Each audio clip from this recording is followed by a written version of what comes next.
Bakit palagi tayong napapagod minsan sa buhay? Bakit minsan nagugulo tayo sa buhay? Because there are two sources of our stress. The first source of our stress is this: not taking control or action of something that you can control. Nagugulo ang isip mo, napapagod ka, nalilito ka minsan sa buhay dahil meron kang hindi ginawa na pwede mo namang gawin. Yung problema mo nanggaling doon sa katamaran mo. Amen?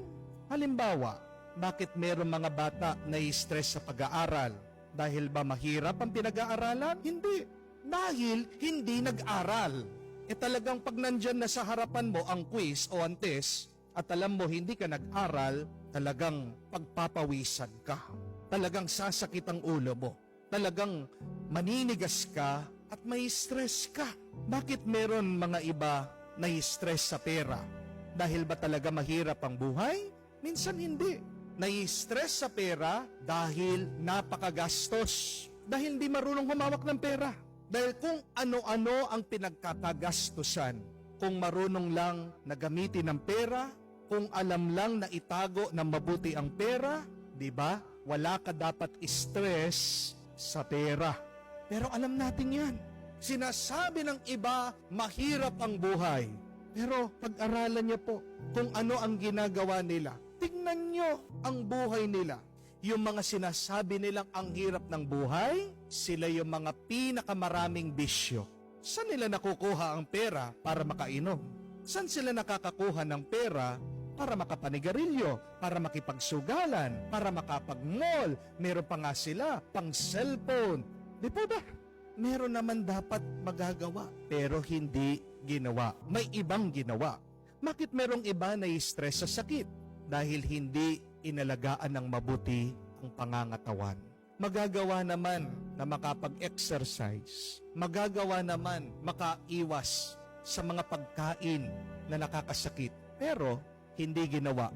May ibang pinili. Dapat naging masustansya ang kinakain, pero hindi ginawa, hindi pinili. Tandaan niyo po yan. Ang unang ugat ng ating stress. Merong kang hindi ginawa na dapat magagawa mo naman noong umpisa pa lang. But the second source of our stress is this: that you're trying to control something that you cannot control. Pilit mong merong gustong gawin, pero sa totoo, wala kang magagawa. Tandaan niyo po, pag wala kang magagawa, wala kang magagawa. Kailangan mong tanggapin yon at kailangan mo na lang ipaubaya sa Diyos. Amen? Halimbawa, marami din sa atin na i-stress sa trabaho dahil napakarami ng ginagawa. Wala kang magagawa. Kailangan mo lang tanggapin na talagang marami ang trabaho. Amen? At kung magre-reklamo ka pa, lalong bibigat ang trabaho mo. Amen? Marami sa atin na i-stress sa ibang tao, sa mga katrabaho, sa boss, sa mga kasama natin sa bahay, sa ating mga kamag-anak, dahil iba ang ugali, dahil masama daw ang ugali. May magagawa ka ba? Kahit na pagsabihan mo, kahit na sigawan mo, kahit na awayin mo, ano mangyayari? Di lalala ang sitwasyon nyo. Amen? Wala kang magagawa sa ugali ng ibang tao. Marami sa inyo, alam ko, nai-stress dahil daw chinichismis. May sinasabing masama tungkol sa kanila. May magagawa ka ba sa isip ng tao? Wala. Tandaan niyo po, isip nila yon. Their opinion about you does not concern you. Amen? Wala kang pakialam sa kung ano ang tingin nila sa iyo, kung anong sinasabi nila tungkol sa iyo. Ang bigyan mo ng panahon at oras at lakas, yung sariling pag-iisip mo, yung iyong sariling pagsasalita, yung iyong trabaho, bayaan mo sila. Pag palagi mo silang iniisip, lalo ka may stress. Amen? At alam ko, marami din na i-stress sa inyo sa kanilang mga asawa. Bakit ganyan na daw ang kanilang mga asawa? Nag-iba na ang kanilang mga asawa. Hindi tumitigil sa bisyo ang kanilang mga asawa. Hindi tumitigil sa pambababae. Yung mga babae, pinagpalit yung mga lalaki.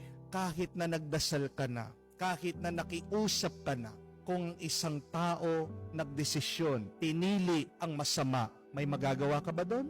Wala. Bayaan mo siya. Kasi darating din ang araw, siya din ang kakain sa bunga ng masamang pinili niya. May consequences din yung kanyang ginagawa. Huwag kang mag-alala. Pagpatuloy mo na pagdasal mo ang taong iyan, pagpatuloy mo ang pagiging mabuti mo, manatili kang tapat. Amen? Do not stress yourself because you cannot do nothing. Yan tanong, pag nandito tayo sa sitwasyon na ito, hindi natin maiaalis ang stress. Ano magagawa natin para maging mas payapa tayo, para maging mas magaan ang ating buhay? Ito po yung tandaan niyo, na may mas mataas kaysa sa atin. Ito yung pinapaalala ng ating pagbasa. Napakarami kasi sa atin nagmamarunong. Napakarami sa atin kasi kala nila, alam na nila. Napakarami sa atin kala kayang-kaya ang problema. Pero pag napakalaki ng problema, napakalaki ng pagsubok, pag hindi mo kaya, tandaan mo, may mas malaking Diyos na may kaya dyan. Pinapaalala ng Diyos that we are slaves. Tayo'y mga alipin at siya ang ating Panginoon. Pinapaalala ng Diyos, siya ang ating guro at tayo ay mga mag-aaral. Tayo palagi ay estudyante. Pag ang estudyante mag-aaral, kala mas marunong pa sa teacher, anong mangyayari? Magkakamali siya. Hindi natin alam ang lahat. Kaya napakahalaga na palaging makinig, sumunod sa ating guro, sa ating Panginoon, sa ating Diyos. When you are stressed, remember, there is somebody that is more powerful than you.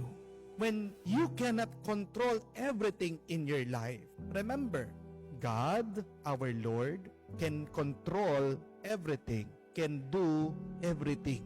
Ipaubaya mo sa Kanya yung hindi mo kaya. At makinig ka palagi sa Diyos para ituro niya kung ano yung kailangan mong gawin araw-araw para pagdating ng hinaharap ng kinabukasan, hindi lumaki ang iyong problema. Yan ang susi para maging magaan ang ating buhay.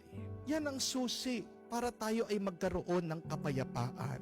Makinig sa ating guro, ang Panginoon, at ipaubaya mo ang lahat sa makapangyarihan nating Panginoon.